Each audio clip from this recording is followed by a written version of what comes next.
Épître aux Hébreux, chapitre 11. Or la foi est une ferme assurance des choses qu'on espère, une démonstration de celles qu'on ne voit pas. Pour l'avoir possédée, les anciens ont obtenu un témoignage favorable. C'est par la foi que nous reconnaissons que le monde a été formé par la parole de Dieu, en sorte que ce qu'on voit n'a pas été fait de choses visibles. C'est par la foi qu'Abel offrit à Dieu un sacrifice plus excellent que celui de Caïn. C'est par elle qu'il fut déclaré juste, Dieu approuvant ses offrandes. Et c'est par elle qu'il parle encore, quoique mort. C'est par la foi qu'Enoch fut enlevé, pour qu'il ne vît point la mort, et qu'il ne parut plus parce que Dieu l'avait enlevé. Car, avant son enlèvement, il avait reçu le témoignage qu'il était agréable à Dieu. Or, sans la foi, il est impossible de lui être agréable, car il faut que celui qui s'approche de Dieu croie que Dieu existe et qu'il est le rémunérateur de ceux qui le cherchent. C'est par la foi que Noé, divinement averti des choses qu'on ne voyait pas encore et saisi d'une crainte respectueuse, construisit une arche pour sauver sa famille. C'est par elle qu'il condamna le monde et devint héritier de la justice qui s'obtient par la foi. C'est par la foi qu'Abraham, lors de sa vocation, obéit et partit pour un lieu qu'il devait recevoir en héritage, et qu'il partit sans savoir où il allait. C'est par la foi qu'il vint s'établir dans la terre promise, comme dans une terre étrangère, habitant sous des tentes, ainsi qu'Isaac et Jacob, les cohéritiers de la même promesse. Car il attendait la cité qui a de solides fondements, celle dont Dieu est l'architecte et le constructeur. C'est par la foi que Sarah elle-même, malgré son âge avancé, fut rendue capable d'avoir une postérité, parce qu'elle crut à la fidélité de celui qui avait fait la promesse. C'est pourquoi d'un seul homme, déjà usé de corps, naquit une postérité nombreuse, comme les étoiles du ciel, comme le sable qui est sur le bord de la mer, et qu'on ne peut compter. C'est dans la foi qu'ils sont tous morts, sans avoir obtenu les choses promises. Mais ils les ont vus et salués de loin, reconnaissant qu'ils étaient étrangers et voyageurs sur la terre. Ceux qui parlent ainsi montrent qu'ils cherchent une patrie. S'ils avaient eu en vue celle d'où ils étaient sortis, ils auraient eu le temps d'y retourner. Mais maintenant, ils en désirent une meilleure, c'est-à-dire une céleste. C'est pourquoi Dieu n'a pas honte d'être appelé leur Dieu, car il leur a préparé une cité.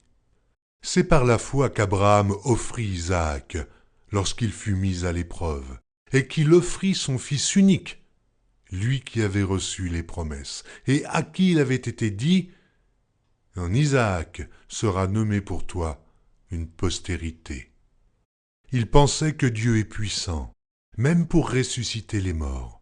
Aussi le recouvra-t-il par une sorte de résurrection. C'est par la foi qu'Isaac bénit Jacob et Ésaü, en vue des choses à venir. C'est par la foi que Jacob, mourant, bénit chacun des fils de Joseph, et qu'il adora appuyé sur l'extrémité de son bâton.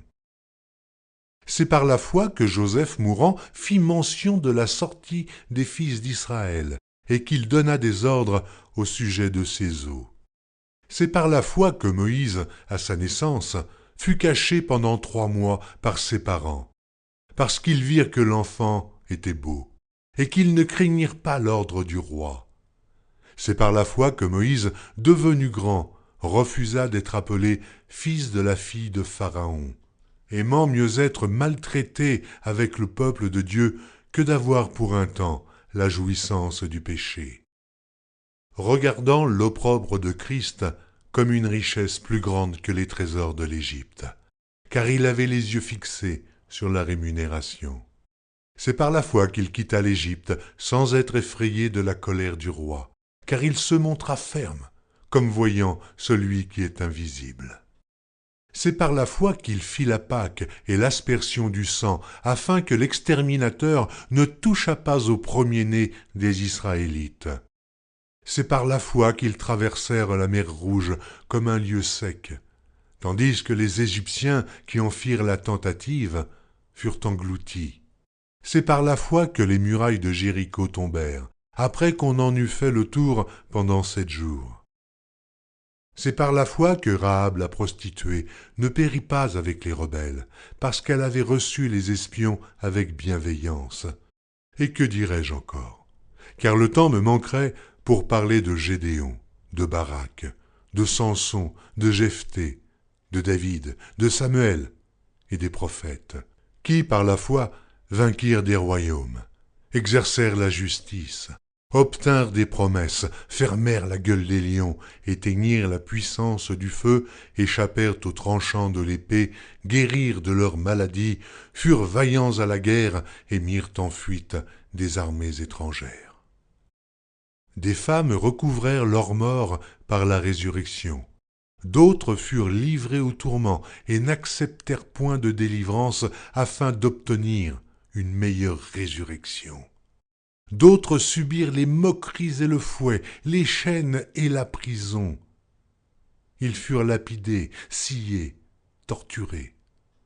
Ils moururent tués par l'épée, ils allèrent çà et là, vêtus de peaux de brebis et de peaux de chèvres, dénués de tout, persécutés, maltraités, eux dont le monde n'était pas digne, errant dans les déserts et les montagnes, dans les cavernes et les antres de la terre. Tout cela, à la foi desquels il a été rendu témoignage, n'ont pas obtenu ce qui leur était promis.